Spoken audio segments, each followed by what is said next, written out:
This is Neal Whiteside. Cambridge 105 Radio. Not sure I can hold my head high, and we'll just find out why with my final studio guest this afternoon. It's a very warm welcome to Ed Groenhart. Ed, good afternoon. Good afternoon. You run a chiropractor practice. Is that what you call it? It's a chiropractic centre. Right. Yeah, it's in Linton, so about 6-7 miles from here. And yeah, we've been running that for just over 4 years now. And previous to that, you were up in the Midlands, weren't you? Yeah, in a place called Radcliffe-on-Trent, so just outside of Nottingham, another big city. Very nice indeed. Yeah. Reason I got you in, I can imagine that life for you must be hectic at the moment, because it just strikes me, I don't know, everybody seems to spend their life sitting in cars, slouching at desks. We're all sat hunched over our phones, we're hunched over our computers. Mm-hmm. It just strikes me we're probably doing it all wrong. Are we? I wouldn't say we're doing it all wrong. I think that, yeah, you're right, this time of year is particularly tough on our bodies, on our minds, and ultimately we tend to hold our stress in our shoulders and around our necks, and posture changes when you see someone who's stressed out. You can tell before they open their mouth quite often, can't you? You're looking at me in a certain light. And yeah, I mean, this time of year, I've just come in from Linton, and people just flying about in their cars, and a little bit more road rage, and a lot more shopping, and lots of people trying to do everything that they usually do in a month in about 2.5-3 weeks. It's interesting you say that, because with shopping, I mean, you really can't win, can you? Because if you do your shopping on the internet, you're slouched down in your armchair, hunched over your computer or your laptop doing it. Mm. If you're out walking around the street, you're carrying all those bags and everything. Neither are good, are they?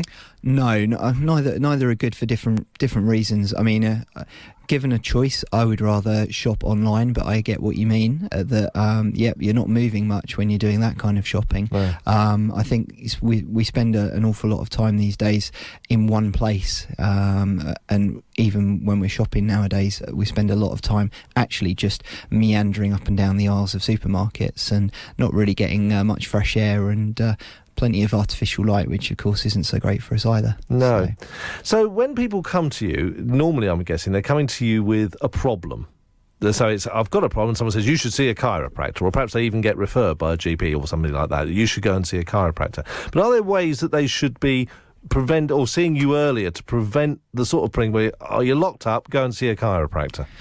Yeah, I mean, this is something now which is happening a little bit earlier. I think I've gone over the last 17-18 years since I've been a chiropractor from seeing the majority of people as being they come to see me as a last resort. They've been around the houses, they've had problems for years and years and years, to yes, we still get that, but quite often now there are more people that are saying, yeah, you need to go and see someone, you need to go and sort this out now because I can see this problem. And experience gives us some good ideas as well, because you tend to get friends who go, oh yeah, I've had that for years, your posture doesn't look too good, or the way your lifestyle isn't great.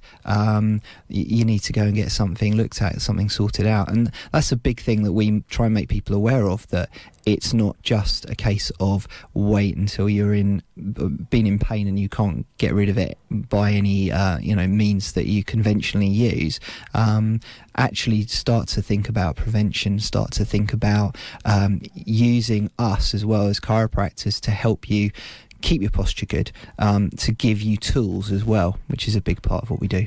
Right, because I was going to say, is it a case of, I remember having a chiropractor session when I was in my early 30s, and I just went in, and this woman just basically grabbed hold of me by the shoulders, twisted me around, there was an almighty crack, and she went, off you go. And yeah, sure enough, my neck did feel better, but it doesn't last long that way, does it? No. You've got to keep up, as you say, you've got to keep up the posture, you've got to keep up the exercises. Yeah. So but people are busy. People are in cars, people are at desks, they're in the office. What sort of day-to-day stuff can we be doing?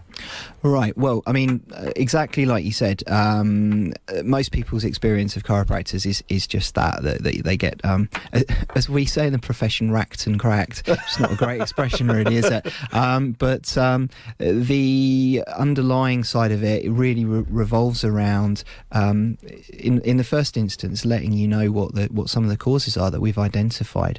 All chiropractors chiropractors will make sure that they do a thorough history and examination. They'll check you over, and they'll be able to work out that there are, you know, multiple causes as well as multiple effects, some of which you're aware of because you're getting pain, some of which you're not. And yeah, we want to start looking at those causes, and in a lot of cases we have to look at the basic fundamentals. We call them the 5 pillars of health. So sleep, the quality and quantity, nutrition, and hydration, of course, as well. Good mental attitude, positive mental attitude, and a good level of exercise as well, which is appropriate to your age and your current level, because of course there's no point in trying to go out and run a marathon if you've never really done any exercise. And then the 5th one is our bit. So really we are 20% of the solution, if you like, making sure that your spine and your nervous system is running properly. And can you do more harm than good if you don't take proper advice? I think that if you go out and look these days with the amount of information that there is on the internet, you can come a cropper if you're not very selective about it. Yes, I've seen some terrible things online, terrible bits of anecdotal advice that people give each other, and we do tend to find that somebody has tried something like hanging upside down by their ankles. So I get that occasionally. Really? And you think to yourself, yeah, maybe not the greatest idea that somebody's come up with. Although in some cases it can work, I suppose. But yeah, I was going to say, I mean, you see these bat frames and all these sorts of things. So I'm just going to shut a window. We've got a screaming child in the car. Yeah, it's not mine. You see these frames, and you exactly that. You hear people hanging themselves upside down on those things, and I did think to myself, oh, you're all right. They might do your back some good, but it can't be doing your circulation an awful lot of good. You know, it's working completely the wrong way round for your heart. But maybe it is okay. Yeah, I mean, I think you've got to take qualified advice when if you're going to purchase anything like that. It's not a cheap item of equipment anyway, from what I've seen when I have seen them. And you've got to take qualified advice from. Well, I think usually a physio would tend to advise you on that. I'd certainly be giving advice on it as well as a chiropractor. So, as a chiropractor, how much of it is based around bones and your overall skeletal frame, and how much of it is muscular, or what should we be concentrating on most? Is it? Well, they all work together, especially when you look around the spine. And you look away at the way that the spine is made up. You've got the bones, which are moved around at the points where the joints are. They're moved by muscles, and then the muscles are told what to do by your nervous system. So it all leads back actually to your nervous system, because the joints and the muscles all give feedback to different parts of your brain, and then your brain decides what to do with that feedback. And that's when stuff goes into spasm and things aren't doing their jobs properly, and the whole thing locks up. Yeah, absolutely. Yeah, you can get a lot of interference from parts of your brain which probably shouldn't be interfering with it. And again, going back to what we originally talked about, this time of year, we're under stress. The stress response parts of our body are very, very powerful, and they can cause us to change our posture very quickly and cause muscle tension. Adrenaline, which is part of the fight and flight response in the nervous system, that causes your Achilles to tighten up to start with. So you get people who walk around with very tight calf muscles and hamstrings, and quite often it's because they're very stressed out and probably walking around the roads in shoes straight from work rather than slipping a pair of trainers on. Ah, that's a good call. What about things like alcohol? Can't be good. I know you're going to tell me off, but it goes hand in hand with this time of year. Yeah. I mean, it's all about moderation, isn't it, at the end of the day?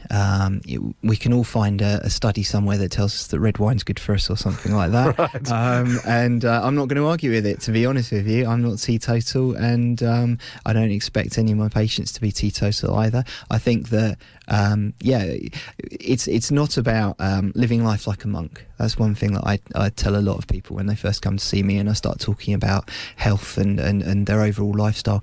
It's about putting things into context and realising that you're not going to want to go to the gym the next morning if you've been out and had a skinful the night before, and it's not good for you anyway. I was going to say, presumably it can do you a bit more harm than good. Absolutely. What about all these supplements? I mean, it's all very well talking about nutrition and hydration. Is it just a case of eat your greens and make sure you drink plenty of water, or do supplements and things like that really do what they say on the tin? Supplements are, by definition, supplementing what you should be eating anyway. And yeah, it comes down to, I'd say it comes down to what my grandma would have told me, which is, eat your greens, eat your veg, keep it simple. And I tell my kids as well, keep it going and tell them the same sort of things. Say, you eat the good stuff first, and then you can have a treat once you've done that. Okay, that sounds good. And talking of children, I mean, I remember it years ago with my own children, suddenly backpacks came in because people had kind of twigged that just putting a shoulder bag on was causing a lot of damage early on. Is that the case? Are backpacks better for children, or should they still not be laden up with a load of books? From a point of view of backpacks, if you look at children wearing backpacks these days, I think the fashion for slinging it on one shoulder is still there with a lot of them. So that's not ideal. You certainly shouldn't be wearing a backpack that is, from your child's point of view, you've got to look at something which is less than a fifth of their body weight in the total weight that's in that backpack. I come across a lot of teenagers now who are having to carry around basically their whole school life in a bag because lockers get vandalised, or they're just not available, or it's too much hassle because it's at the other end of the school is the latest excuse that I heard. So you end up with them carrying really heavy things. And of course nowadays anybody who's over the age of about 10 or 11 has got a mobile phone, and they're looking into that all the time. I mean, that's just a whole other subject as well. I said that earlier. We had a UFO man in the other week. He said, the reason the number of UFO sightings is going down is everyone's staring at their phones. He said the good side is everyone's got a camera. The bad news is no one's looking up anymore. And is it literally that case? We are all hunching. We should be standing up more. Yeah. And I talk to people a lot about feeling as if they've got a helium balloon attached to the top of their head that's lifting them up, or if people remember Eric Cantona standing like he used to when he'd scored a goal. Standing proud and standing up's really important. As much as anything else, walking around with your head down on a phone is fairly dangerous, especially in Cambridge. You're going to get hit by a bike if you're not going to get hit by a car or a bus. Yeah, you're not wrong. Well, there's lots to think about. Ed, it's been great to meet you. If people want to find out more, what should they do? They can contact us at through our website, which is cambridgefamilychiro.co.uk. They can find us on Facebook, on Instagram, or they can look us up just by Googling Linton Chiropractor. Okay, and you were saying before you came on air, your wife's sort of kind of involved in the business in a way as well. She does something quite similar that ties in with what you do? Yes, my wife Jo is a massage therapist. She's trained in quite a few different techniques of massage. I think it's really, really important for everybody of all ages, really. Helps, obviously, with relaxation. Everybody likes a massage. But from my point of view, with the work that I do, when I'm helping someone to realign their posture, rebalance their spine and nervous system, it's then a case of actually trying to get the muscles to release out, trying to get the circulation going. Massage helps an awful lot with just promoting a healing process in general. So she works with pretty much everybody that I see. Even now, actually, we do baby massage courses as well. Oh, right. She doesn't work specifically on the babies herself. She teaches the parents how to do that. Okay, and you've got some books about that as well, you were saying? Joe's written some books about a little chap called Oscar Ocean, who was... He's a character who learns about all the important aspects of health, all the habits of a healthy lifestyle, and goes through little stories with his friends and finds out why things like a positive mental attitude is good for your health. Excellent. All right, well, we'll get her in to have a chat about that as well. But for the time being, Ed, thanks very much indeed for coming in this afternoon. I really am going to try and sort myself out. I'm going to try and move this microphone back a bit because I'm leaning forward. I know you're sitting there going, well, you, mate, you're in a lot of trouble. That's Ed Groenhart. He runs the chiropractic... sorry, was it Linton? It's actually Cambridgeshire Family Chiropractic in Linton. There you go. Thank you very much indeed for coming in this afternoon, Ed.